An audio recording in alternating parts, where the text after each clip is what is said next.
Welcome to the In-Betwixt and In-Between. This is Leadership Limbo, a podcast aimed at helping leaders embrace the discomfort and power of leading themselves and others in the midst of it all. We blend real insight with practical tools to help you lead with self-awareness, purpose, and influence wherever you are on your leadership journey. I am one of your co-hosts, John Clark, and on the other side is Joshua Hugo. Hey, man. Hey. How we doing? Bringing that one back. Yeah, little Jason Derulo. No one seemed to... Man, It didn't rise to the level of somebody reaching out and saying that was hilarious. I'm just trying to go viral all the time and nothing works. So it's all right. I think maybe, do we need to swear more? I was wondering, do we need to swearing? Yeah. Be edgy? We just need some real unhealthy takes, I think is what I'm learning. So, which would be ironic given we're trying to talk about health. Yeah. Yeah, John. All right, how we doing? How we doing this week? We've left last struggling. episode. It's been a struggle. It's been a struggle. What's been the struggle, Josh? Well, no, for both of us. I think the last week's podcast did not kick off. If you listen to that this past week, you will have recognized our prognostications. My prognostication from last week did not age well. About Notre Dame football. Let's be clear with folks. Yeah, about Notre Dame football. My prognostications about your health hopefully have aged well, but when it comes to Notre Dame football, that was is a lesson in leadership somehow, maybe. I mean, I don't know. Was there some hubris involved in our hope and desire and prediction? Who knows? But, we like to operate based on fairness, facts, and ethics.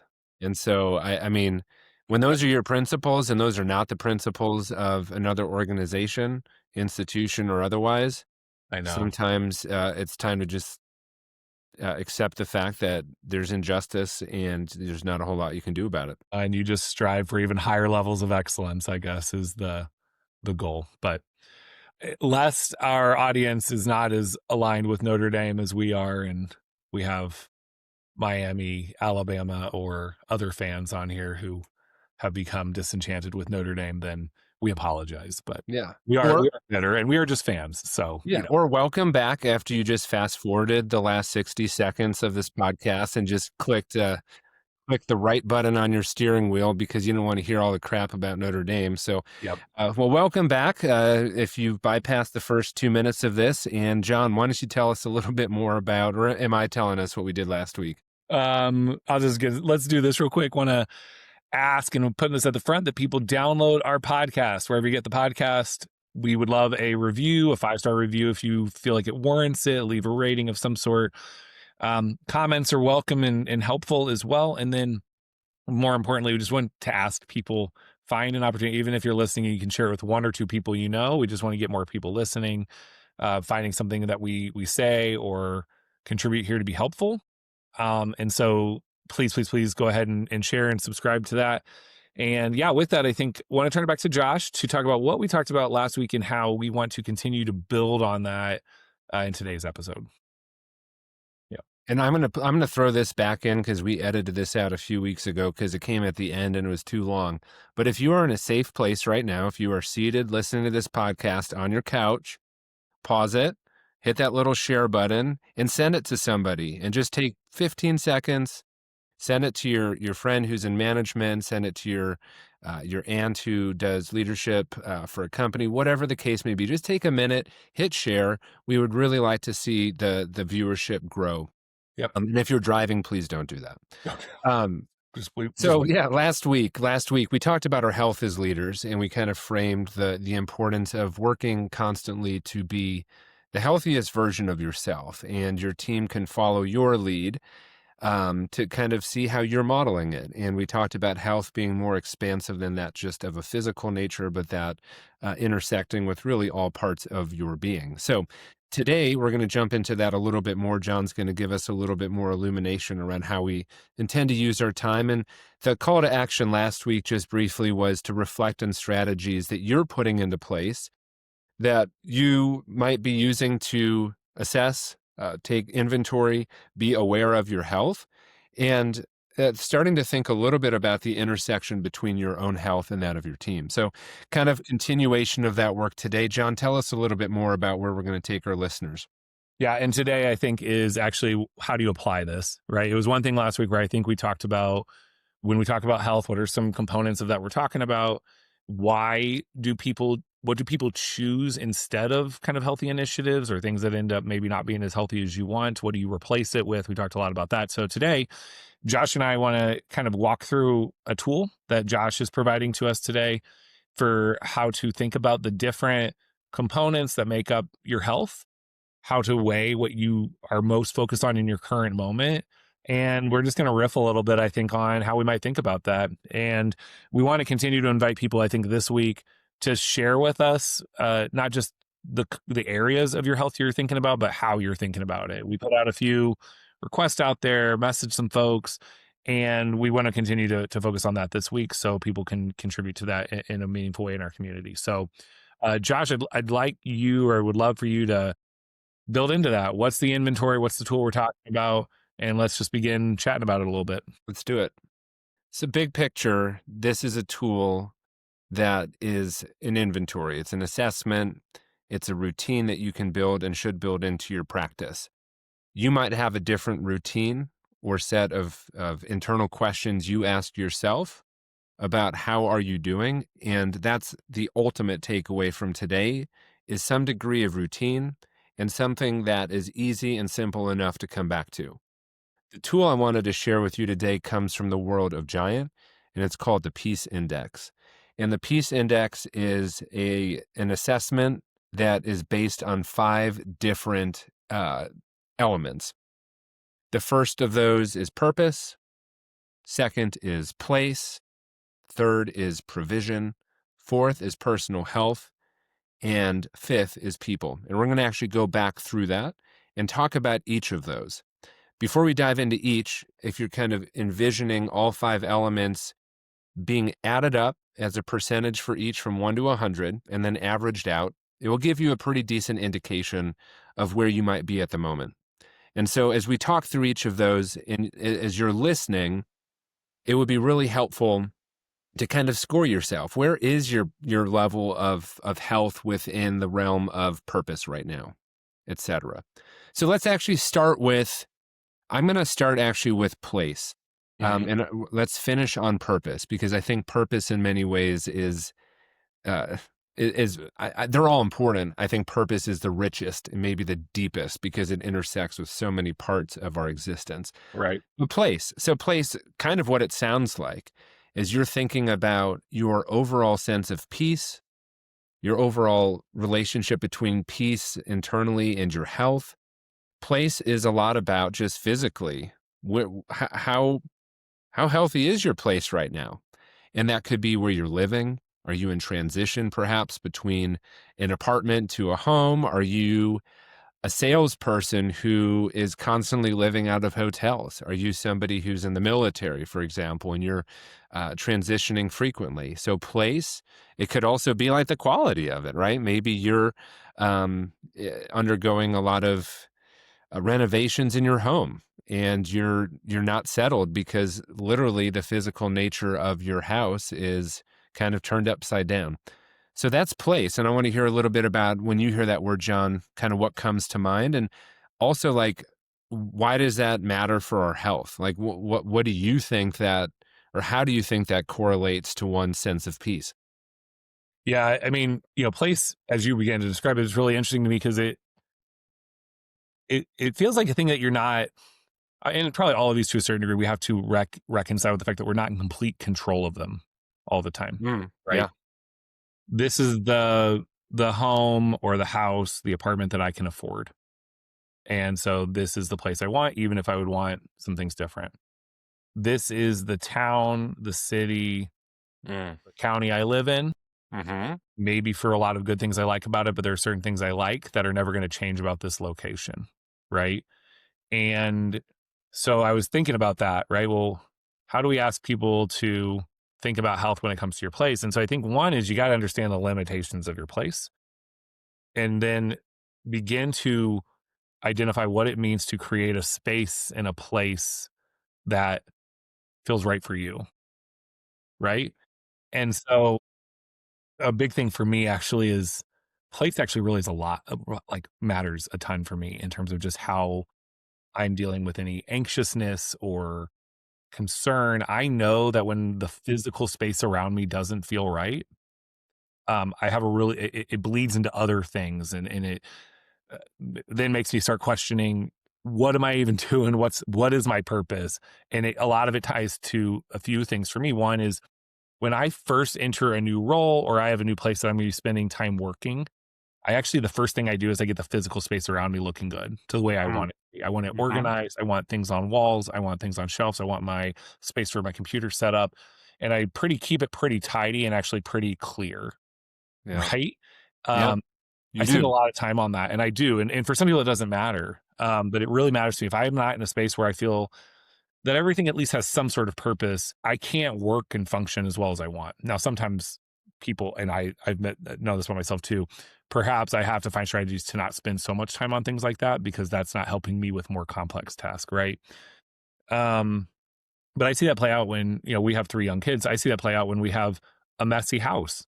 Like, we've done a lot of laundry, but it's been hard to get it folded because we're also taking care of the kids, or we cooked a great meal and the dishes are out, and we clean some of them, but some of them get piled in the sink. I mean, any number of things. And I can just feel if it's been a couple days like that where the house just isn't as tidy as I want, it bleeds into how I'm feeling about my health overall. Like, Yeah. I feel lethargic. I feel lazy, even if I got a chance to walk or bike. Or sometimes I avoid those things because I'm so caught in the physical element of my space not being where I want it, that I'm Yeah. kind of like, well, F it. I'm just not gonna I'm not Yeah. gonna walk. And that's Yeah. bad. So I'm glad we started with this one because it's like almost my first go-to. If my space is not in order, I see how that impacts everything else around me to a certain Yeah. degree. Yeah.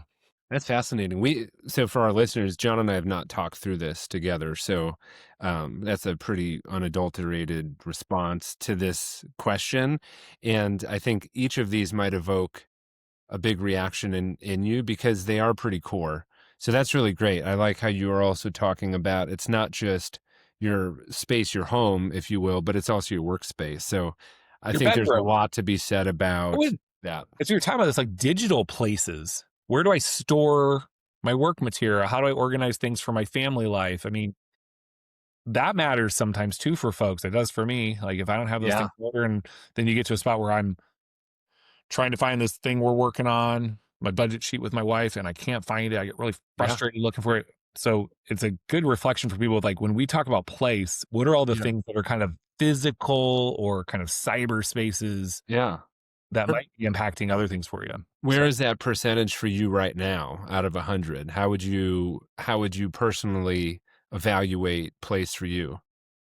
you mean place in terms of its importance in the overall Like in the context of this peace index, how like 100% is like I'm perfectly at peace with my place right now. Things are where they need to be, my home, my office, my I physical see. spaces. How would you like, and this is how any listener and anyone using this tool could apply it. I'm just curious, like a gut check. Where would you kind of personally say this right now? Is that for you? I mean, it's a great it's hard for me to answer that. I guess 75%, Okay.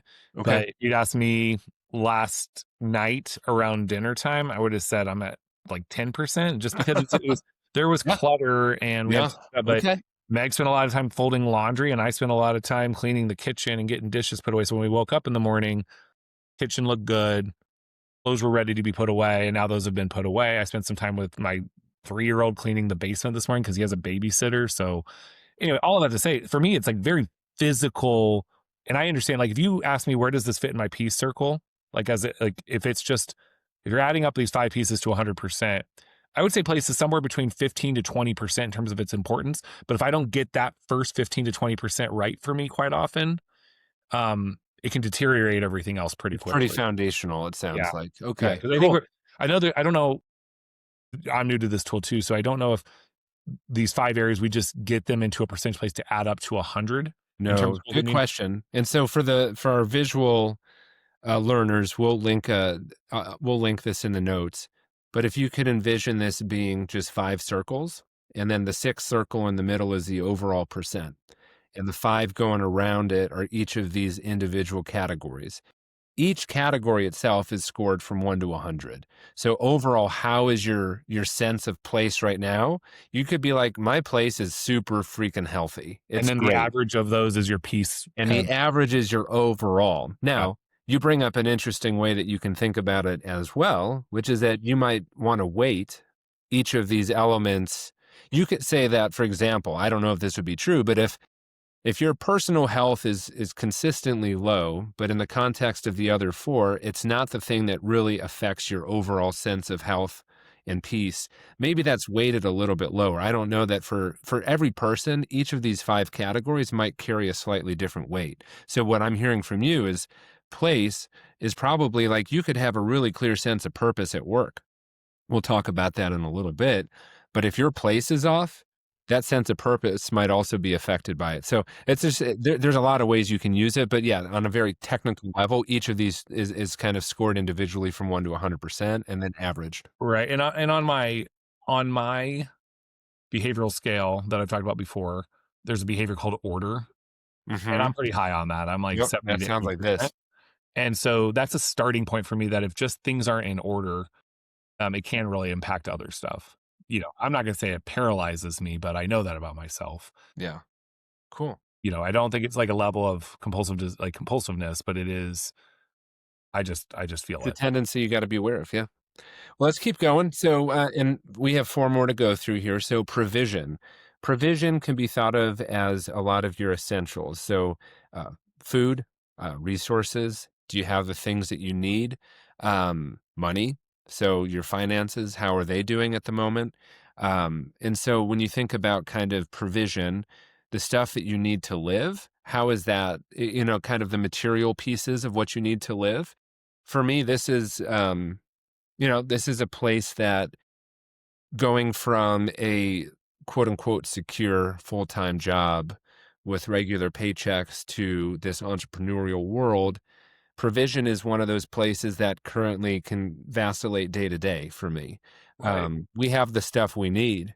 But when it comes to the financial pieces, moving from 20 years in a career where you just knew every 2 weeks you get a paycheck, it doesn't go up, it doesn't go down unless you get a raise, but it was consistent, right? So provision for me is often a space that can weigh on me in ways that can get in the way of my overall peace. And it's often for reasons that are perhaps sometimes unhealthy and other reasons that I've come to honestly, and for some reasons that are just truly pragmatic. When provision is off for me, especially when it comes to the financial side of things, that absolutely can filter across other elements. It can influence my physical health. It can influence my motivation to keep my place in the right order. It can also affect the way that I interact and am present with other people. So for me, kind of similar to you, I provision is definitely one of the places that affects me, probably on a weighted level, a little bit more than some of the others. Yeah. Yeah. So it's, place I talked a little bit about what do I have control over? And sometimes if you can settle in with like, hey, this is the house I can afford right now. Would I like a mudroom and another bedroom or whatever you can, but you can't get it, then you have to stick with the house you want. But what can I control about space? This one about provision to me also calls into the question of a little bit about perspective, right? And how we build perspective in terms of what's the lifestyle I want? Um, and also sometimes this like, okay, if I'm unhappy because I don't have this thing, I don't have this much money, I don't have this nice of a car. And I know, but then you also that you can begin to think about provision as I don't have the things I want.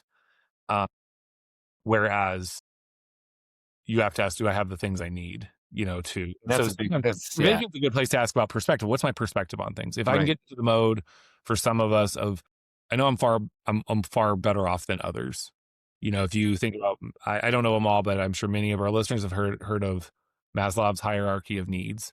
And the first one really being, and this peace circle somewhat fits in with that a little bit, but like, do I have food?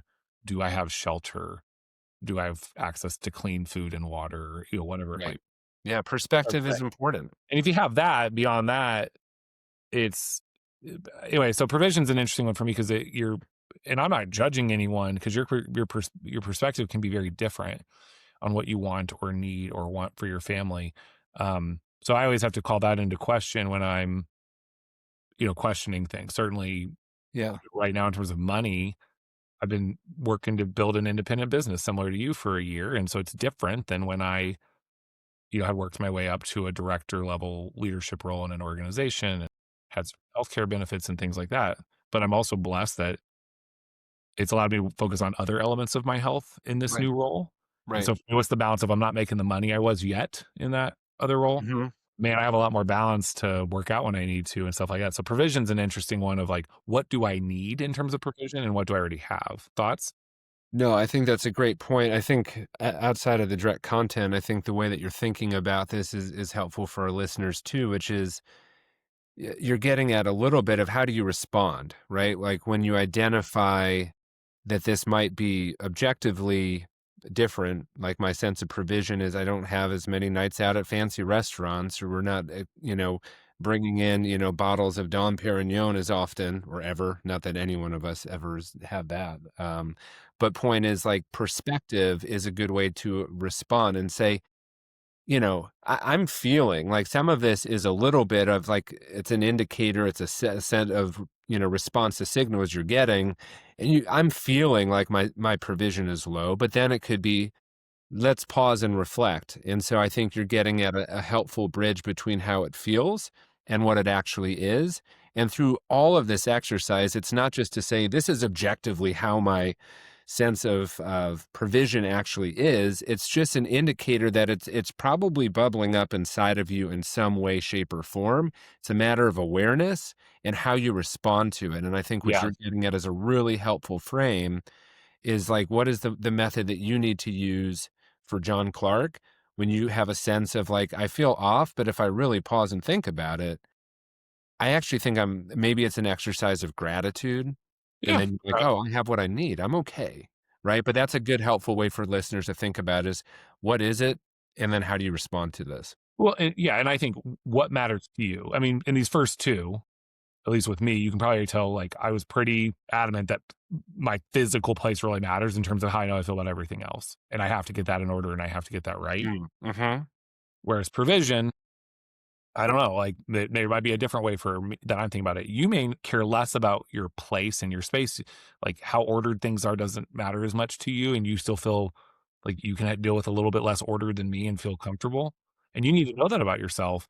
But man, in terms of just knowing that you have what you need, that you have the right things, that you have, whether it's about food or resources to go out and eat that fancy meal because that's important for you, there's nothing wrong with that. And I think finding that balance Right. and where you fit into that is okay, keeping all of it in perspective, That's right? right. To Yep. your Just take an yeah, inventory.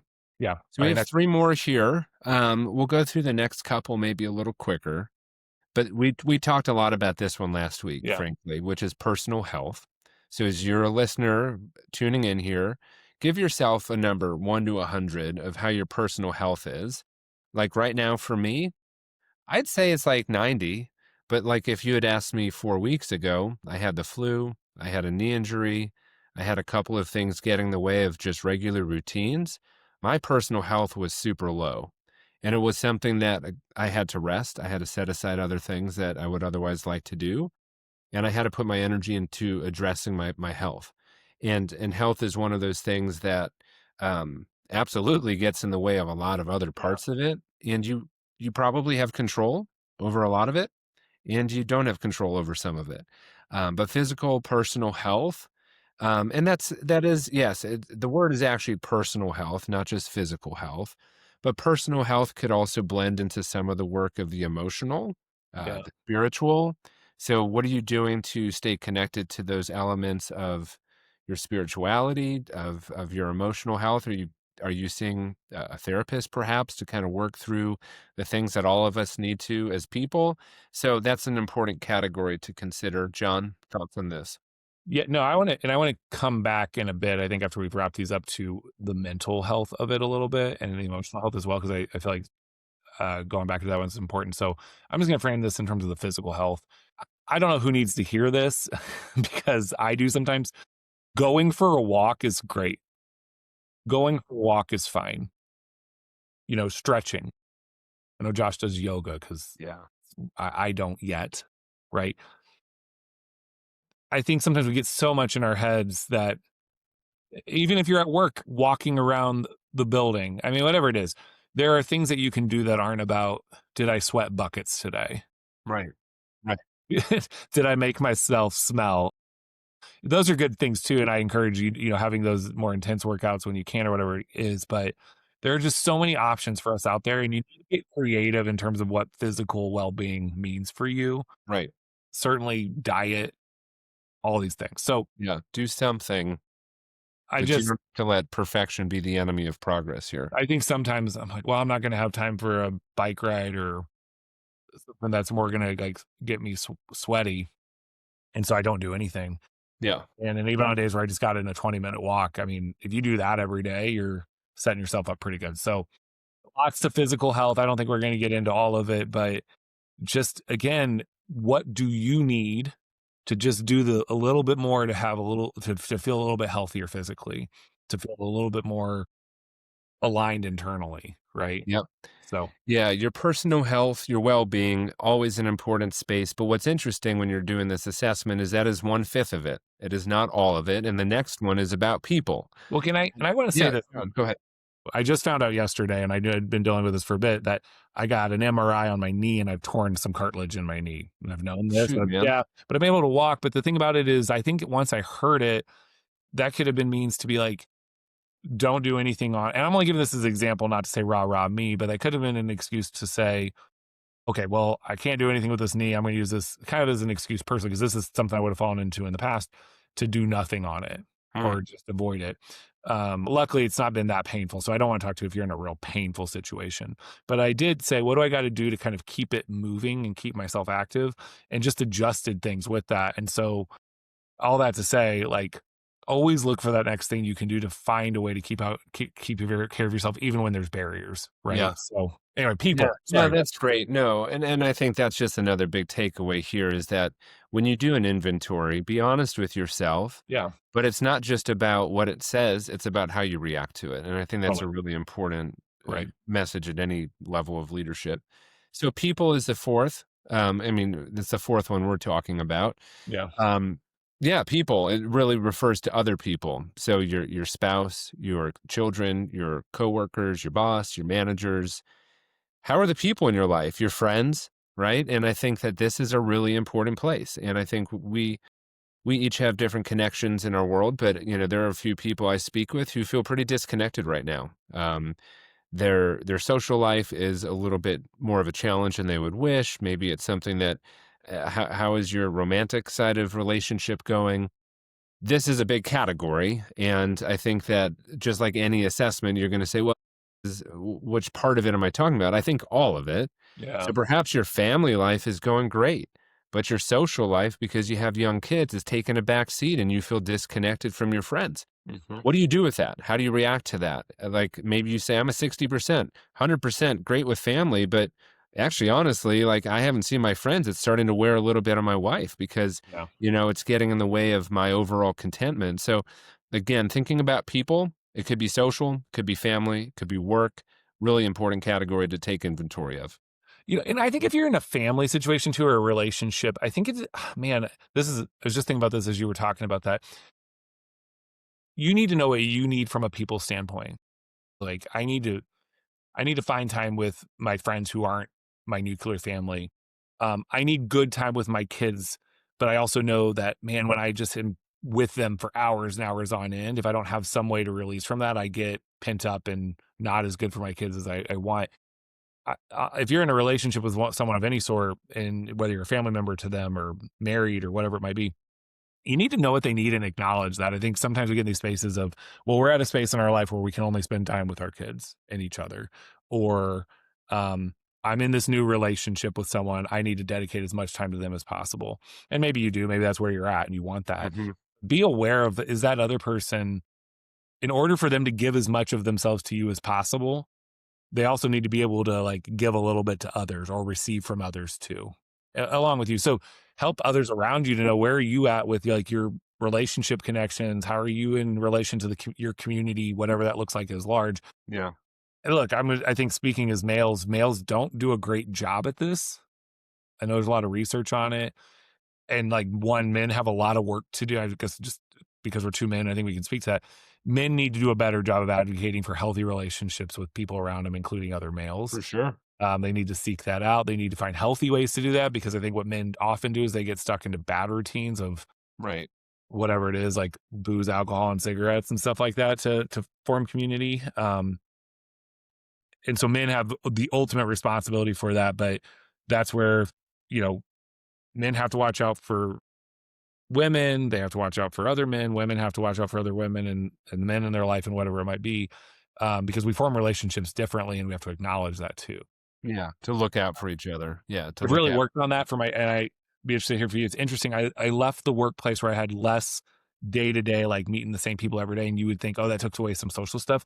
But I began to decide I needed to broaden like the unique relationships I have so that I was getting different experiences with people. So I'm in a book club with some guys from church. I was playing basketball with some men from my kids' school, which is the reason my knee is hurt, but that's okay because having those relationships at this point outweighs the fact that my knee is a little tweaked. I've started reaching out to other independent consultants to build there's all sorts of things that my network of life feels more enriched now because I've been intentional about keeping it diverse as Yeah. well, It's a, right? it's a healthy response to understanding the role of people in your life. And the only other piece I would add too is we didn't talk about this through the lens of work, but if you also are coming into work every day and you have a particularly troublesome relationship with the person that you need to work with, we all know that that can drain us. So what are you doing about it, right? What are you going to do about it? I think is the question. Last one we're going to get to here before we start to get to wrapping up today is a big one, and I don't think we're going to go super deep in it based on our time, but purpose. How clear is your sense of purpose? And I think one of the very tangible ways to think of this is if you're showing up every day at a job that you just don't understand the purpose of anymore. Like, why am I doing this work? I feel like I've been this big corporate behemoth. I came into it with my eyes wide open to the opportunity to make a difference and sell these products or do this, blah, blah, blah. And you're starting to get, and for John and I, we're both at the same stage in life in terms of our age. This is a pretty common thing, I think, for people starting to hit the midpoint of career, is it becomes a little harder to understand the purpose of why am I doing this? Like, why am I still plugging into this machine that is producing outputs that don't really feel connected to my soul? So this opens up a whole different can of good worms, I think, which is I've been doing something and I don't feel like it's really what I want to be doing. And I think if that is the feeling that you have with your work, it frankly and transparently is a big motivation about why I left my previous line of work 2 years ago, which I think was a very purpose driven type of work. I was a school leader. I was working with kids and with teachers and with schools, but it wasn't continuing to generate that sense of purpose that I think was really important. And so, if this part of your identity is off, if this part of your existence feels off, this is a challenging one because, unlike provision, or maybe, I mean, those can take time to solve for as well. But if you don't have enough of the kind of food you want at home because you haven't gone to the store in 2 weeks, you can go to the store and get it if you have the resources. But when it comes to your sense of purpose, that's not a quick flip. It's not usually a switch you can flip. And so this is a place to really dig into and explore if you feel misaligned in your sense of purpose. And I'll invite you in to get, what are you thinking about this, John? Yeah, I mean, also when I think about purpose, and you know the framework better than me, but certainly you can for some of our audience that's the spiritual nature of who you are and the grander For purpose sure. of Absolutely. That fits what you. I'm doing. Um, yeah, I think when we wrap here in a minute, I want to talk about like the intersection of all of this with like who like you mentally and emotionally. But I I also want to remind people I think sometimes purpose gets wrapped up in either like, oh, I have a kid or family and that's really important to me, or work.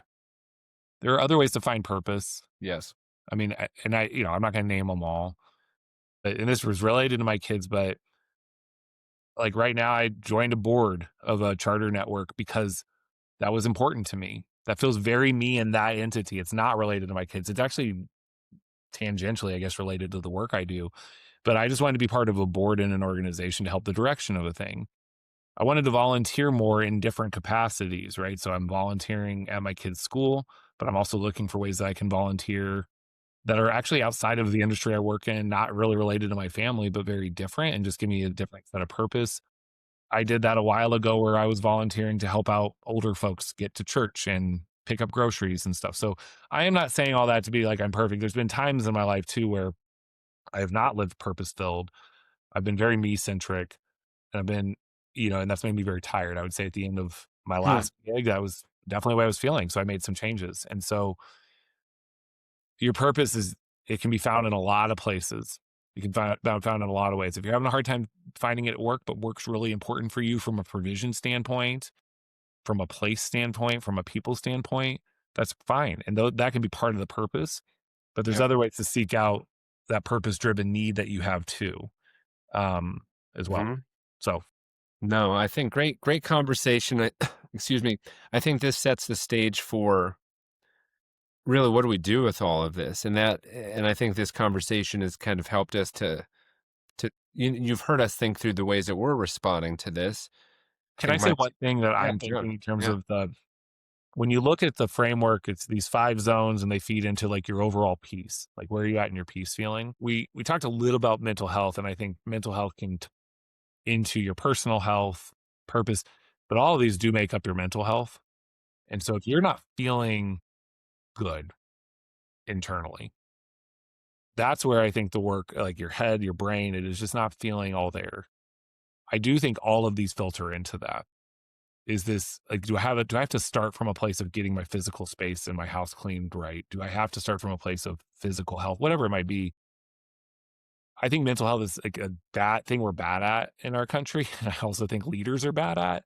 And we think like, oh, mental health is about thinking about my thoughts all the time. Maybe, but it could just be starting with one of these 5 key areas and using it as a starting point to be like, well, that feels better. I feel clearer in my brain. So Yep. I don't do a great job talking about mental health. But I really appreciate this framework and just talking through it this time because it's made me think like, oh, when I'm not feeling good mentally, I should actually start with this framework and be like, what's off for me? What is it? That's Like, right. it could be as easy as I just need to go for a long walk. That would Yep. help. So I appreciate it from that standpoint because I think for many of us, and I want to bring this up because I think a lot of us have a hard time. Mental health can be going to a therapist, and that's important. But sometimes if that's not doing it, it's like, well, actually, what's misaligned right now? Right. Let's get that right. And if Right. you're a leader, that's really critical for yourself, so you can endure an important work for people. And so that kind of has a ripple effect on people that we talked about last time too. So sorry Yeah. to add on a bit there, but I do No, want that's helpful. the I person mean, who sometimes like shoes the mental health side of things. I think this has been a real tangible tool for me to think about how these all intersect and can give me a framework to get that right when it seems off. yeah. Yeah. I love that. And as I shared earlier, like this was kind of a live. Let's go through it together. And I'm glad to hear this was helpful for you and for our listeners. I think that's the homework. Is if you've listened to this, just take inventory on these 5 spaces. Part one, just where are you at? And then in response, you can't do all of it at once, but you might say, man, my overall sense of peace in my job with life in general is pretty low right now, but where is that coming from? It could be all 5, but start somewhere. Say, you know what? Something I can control pretty quickly is I'm going to clean my house. I'm going to put my office together. I'm going to put a piece of artwork up. Like a few weeks ago, I'm looking up here at my screen. I had a whiteboard that was just a mess of a bunch of ideas. I erased it. I put a nice, neat little 5-day overview chart. I put a few things that are important to me. I have a mantras. I have a looking ahead. And I Yeah. did that. And I went to bed that night with just less anxiety. So start somewhere. But the goal of this exercise today and your homework for this week is to take inventory and start responding to it somewhere. Yeah. Anything you want to add to that, John, before we wrap? No. Um, Excited for folks to do that. Do the exercise now. So like, don't feel the pressure of start it now. Right now, part of that is do it now. Get thinking on that. Yes. That allows you to kick off the new year the way you want. So, I love that. yeah, Yeah. And Happy New Year. I think for our listeners, this will be our last live episode until January. We're going to share a couple of our favorite hits over the next few weeks, but we know that you're going to be listening to The week of the 14th or 15th of the following weeks are holiday weeks. And so we're going to take a little time with our families. We're going to come back with some season 2 of Leadership Limbo in January with a couple of little tweaks and some new exciting things on the horizon. So we're really excited to continue this work, but we're going to take a couple weeks off. Thank you for joining us on the journey thus far. It's been a great stretch. I think, John, how many episodes will this be? Our 20? We're going to 20 by I thought I think this one's 19. 19. And I think something like 99% of podcasts do not make it past episode 19. So I think we are in the 1%. But truly, thank you for your support. And until next time, this has been Leadership Limbo, where we make space for the tension and tools for the journey. See you in the in-between.